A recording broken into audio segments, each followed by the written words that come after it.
I'm Dawn and I'm the Head of People and Culture at Waterstons. We're a business and IT consultancy based in the UK with a newly opened office in Australia this year. I'm going to talk to you a little bit today about the challenges of coronavirus and how the COVID pandemic has shaped some of the things that we've been doing at Waterstons, our experiences, and hopefully a few quick tips that might help you along the way. I think the first thing that comes to mind when I think about the coronavirus pandemic and the questions I've been asked and the kind of challenges we've been assessing for us specifically at Waterstons is around our culture and how do we maintain our culture while we're all working at a distance. We work remotely, we're quite well known for our approach to agile and flexible working, meaning that we are empowered to work wherever, whenever, as long as it works well with our team and our clients. And so therefore it's not, completely the unknown to us, and I feel like in a way we have a bit of an advantage.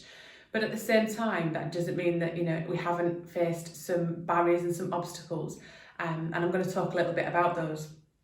So paramount, for our people, number one priority is their safety and their well-being. And so we decided to close our office a little bit before the national lockdown in the UK began.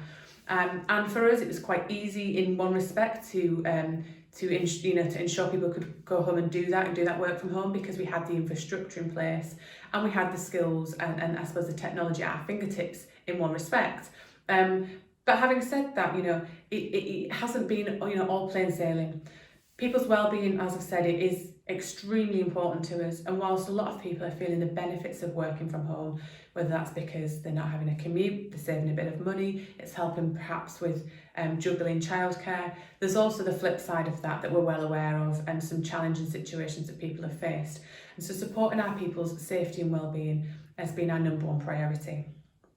A key kind of considerations being communication and collaboration.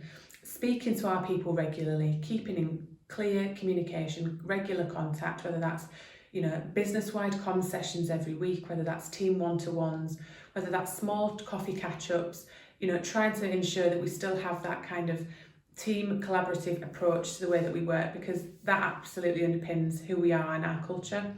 I talked about the infrastructure and the technology, not my area of expertise, but what I would say is, there's an awful lot of work has had to go into our business and others, to ensure we're future-proofing against these kind of challenges. And we were lucky we had a lot of that ready at our fingertips, but we're working with people who are saying to us, we need to roll this out sooner. We've got these challenges. We can't access hardware. What can we do?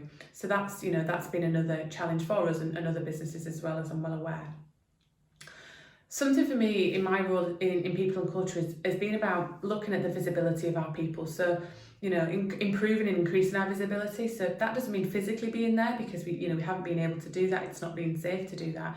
But how we can encourage that cross-functional work in that collaboration I touched on before. But more than that, what's not being said, who's struggling, who are the ones that we've not seen much of. Are they all right? Do we need to do more? And how can we improve the visibility across our business so that whether, no matter what time zone you're in, no matter what team you work in, that you're getting to work with people who can support you, you're getting to know each other, and you've got that cross-functional transfer of knowledge, skills.